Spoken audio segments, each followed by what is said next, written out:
शबरी माता ने भगवान को देखते देखते देह का त्याग कर दिया। भगवान आगे बढ़े, ऋषिमुख पर्वत की ओर बढ़े। सुग्रीव जी ने देखा, भय लगा। श्री हनुमान जी से कहा कि आप जाकर देखो, आप समाचार देना। और यही मुझे लगता है कि भगवान को देखना हो तो सदगुरु की दृष्टि से देखना चाहिए। हनुमान जी ब्राह्मण रूप धारण करके गए, प्रणाम किया, पूछा कौन है आप जो क्षत्रिय रूप में विचरण कर रहे हैं? राम जी बहुत हंसे, मन ही मन। हनुमान जी भेष तो बड़ा अच्छा बनाया।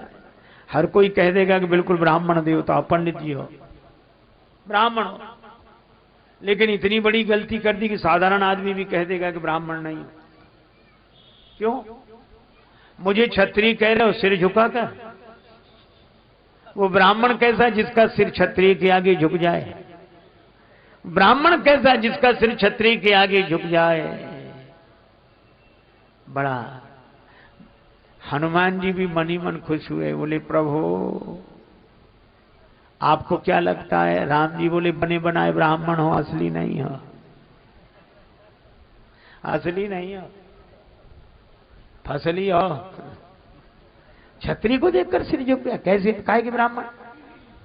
तो हनुमान जी भी मुस्कुरा कर बोले कि ये तो ठीक है कि हम ब्राह्मण इसलिए नहीं लग रहे क्योंकि क्षत्रिय के आगे सिर झुक गया, लेकिन महाराज अगर हम ब्राह्मण नहीं है तो आप भी क्षत्रिय नहीं हो।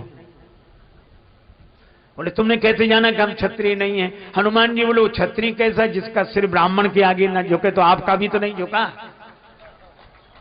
तो अगर हम ब्राह्मण नहीं है, बने बनाए हैं, तो आप भी क्षत्रिय नहीं हो, बने बनाए हो। हम आपके भक्त का काम बनाने के लिए ब्राह्मण बनकर आए और आप धरती का भार उतारने के लिए क्षत्रिय बनकर आए। भगवान ने अपने को छिपाया, हनुमान जी ने पहचान लिया।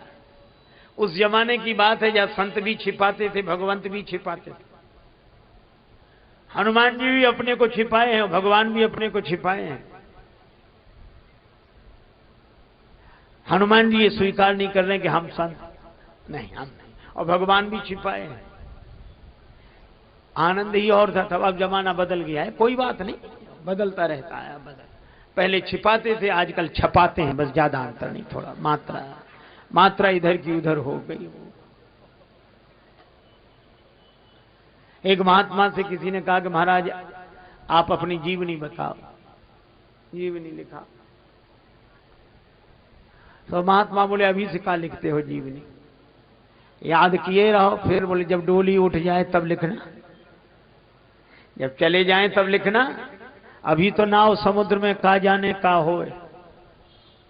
एक महात्मा जाते थे वृद्धा के यहां भिक्षा के लिए, जाकर बैठे, तब तक किसी की अंतिम यात्रा निकली। वो बुढ़िया बोली महाराज जरा बैठना, मैं देख आऊं ये मरने वाला स्वर्ग या कि नरक। महात्मा को बड़ा आश्चर्य हुआ कि ये तो हम नहीं जानते, ये कैसे जान जाएगा? बोले भाई 1 मिनट पता लग जाएगा, अभी आते। या गई, महाराज स्वर्ग गया। महात्मा बोले तूने कैसे जाना? अरे बोले महाराज इसमें कोई बड़ी भारी बात थोड़ी, जिसके पीछे हजारों लोग रोते जा रहे हैं, बड़ा अच्छा आदमी था, आज चला गया, समझ लो वह स्वर्ग गया है, अच्छा काम किया इसलिए। और जिसके पीछे कई लोग जबरदस्ती भला मरा, सबको परेशान, अच्छा बढ़िया, तो यहां परेशान कर तो नरक ही गया, ऐसा कहां स्वर्ग जाए? महात्मा बड़े प्रसन्न हुए। और वही महात्मा दूसरे के यहां गए, सो बुढ़िया से भिक्षा मांगी। बुढ़िया क्या बोली? बाबा हमारे एक प्रश्न का उत्तर दे दो। क्या? बोले तुम्हारी दाढ़ी मूंछ अच्छी है कि हमारे कुत्ता की पूंछ? बाबा थे माधवदास जी महाराज वृंदावन। सो बाबा हंसते, अरे भैया फिर कभी उत्तर नहीं दिया। तुम्हारी दाढ़ी मूंछ अच्छी कि मेरे कुत्ता की पूंछ अच्छी? कोई उत्तर नहीं। एक दिन पता लगा कि बाबा ने शरीर छोड़ दिया। सो बुढ़िया दरवाजे पे आके खड़ी हो गए, विमान जा रहा है, उतारो। हमें उत्तर नहीं दिया, उत्तर दिए बिना कैसे जा रहे, देना पड़ेगा। अरे कहा कि बाबा गए? बोल नहीं उतारो। उतार दिया। सो चरण पकड़ लिए, हिलाने लगी, बाबा उत्तर दो। अब चरण ही पकड़ लिए तो बाबा के शरीर में प्राण आ गया। बाबा उठकर बैठ गए। बोले मेरा तो एक ही सवाल है कि जाते जाते ये बताओ मेरे कुत्ता की पूंछ अच्छी कि तुम्हारी दाढ़ी मूंछ अच्छी? सो बाबा अपनी दाढ़ी मूंछ पे हाथ फेर के बोले कि तेरे कुत्ता की पूंछ से तो 100 गुनी मेरी दाढ़ी मूंछ अच्छी है। तो बुढ़िया बोली बाबा ये तो मैं भी जानती थी, पर आपने उत्तर दिया क्यों नहीं? जिंदगी भर उत्तर नहीं दिया। बाबा बोले अगर मैं उत्तर देकर ये कह देता कि मेरी दाढ़ी मूंछ अच्छी है और मुझे अभिमान हो जाता, तो भगवान की लीला कोई नहीं जानता, कोई ना कोई काम ऐसा हो जाता मेरे द्वारा कि तेरे कुत्ता की पूंछ अच्छी हो जाती है। लेकिन अब ज्यों की त्यों धर दीनी चदरिया, तो अब मैं कह रहा हूं कि मेरी दाढ़ी मूंछ अच्छी है। और इसीलिए छिपा कर रखते थे। छोटा सा पौधा, उसके पास आसपास घेरा लगाना पड़ता है, नहीं तो बकरियां चर जाएंगी। हाँ, वो विशाल वृक्ष बन जाए तो हाथी बंधे रहते हैं।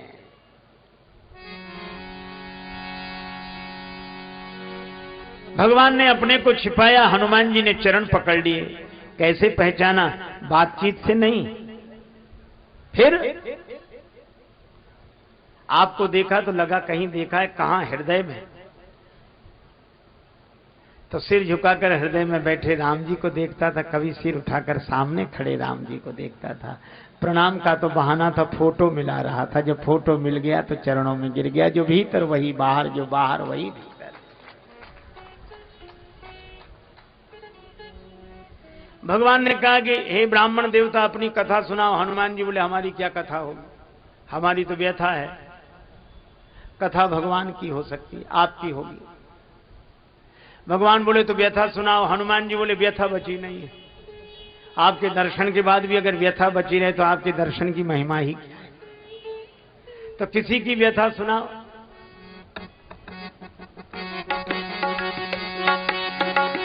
नाथ शैल पर कपिपति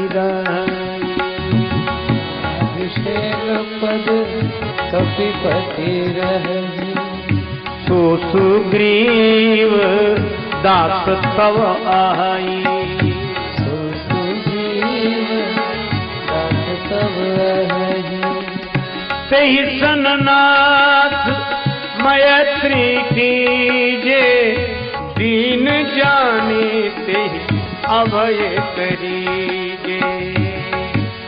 दीन जाने तेहि अभय करीजे।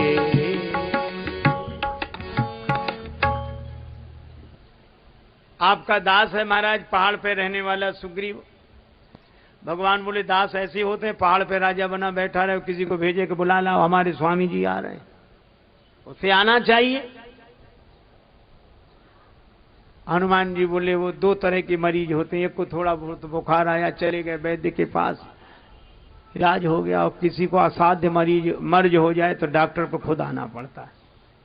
सुग्रीव ऐसे वैसे मरीजों में नहीं, आपको ही चलना पड़ेगा। भगवान बोले तो दास के यहां ऐसे? कहा कि आप रिश्ता बदल लो। क्या करें? बोले दास को मित्र बना लो, मित्र के यहां निमंत्रण की कोई जरूरत नहीं। तई सन्नाथ मैत्री कीजिए, मित्रता करो। दीन जानते ही अभय करीजिए, है मैत्री। भगवान ने कहा पर दास की जगह तो खाली हो जाएगी। हनुमान जी बोले यही तो हम चाहते कि दास की जगह खाली हो जाए। क्यों? बोले दास की जगह दास को दे दो, सुग्रीव को मित्र बना लो। हनुमान जी ने अपनी पीठ पर भगवान को बिठाया। आप चित्रों में देखते हैं उनके कंधे पर बैठे श्री राम लक्ष्मण। हनुमान जी उड़े। भगवान बोले बड़ा डर लगता है, एक तो तुम पवन पुत्र पहाड़ की चढ़ाई गिरोगे तो हमको भी लेकर गिरोगे।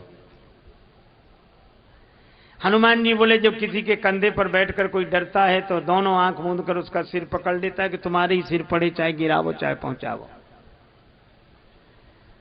आप ऐसे ही करो। भगवान ने नेत्र बंद करके हनुमान जी का सिर पकड़ा, लक्ष्मण जी ने भी वैसे ही। हनुमान जी ने दोनों के चरण पकड़कर हृदय से लगा लिए। कहा कि प्रभु अब आप निश्चिंत हो जाओ, अब आप नहीं गिरेंगे। आप तो तब गिरेंगे जब हम गिरेंगे। तो तुमने कैसे जाना कि तुम नहीं गिरोगे? हनुमान जी बोले जिसके माथे पर आपने हाथ रख दिया हो, अगर वो भी गिरेगा तो बचेगा कौन? हनुमान जी लेकर आए। तब सुग्रीव राम कहूं देखा, पावक साखी देय कर जोरी प्रीत दृढ़ाए। अग्नि को बीच में रखकर सुग्रीव जी की राम जी की मित्रता कराई। लक्ष्मण जी ने कहा सुग्रीव तुम लकड़ी की तरह, राम जी अग्नि की तरह लकड़ी समर्पण कर रही है, अग्नि लकड़ी को अपना रूप बना रही है। पर राम जी बोले तीसरे को भूल गए, आग लकड़ी दोनों पवन के बिना नहीं मिल सकते। तो जैसे पवन के बिना आग लकड़ी नहीं मिल सकते, इसी तरह पवन कुमार के बिना सुग्रीव और राम जी नहीं मिल सकते।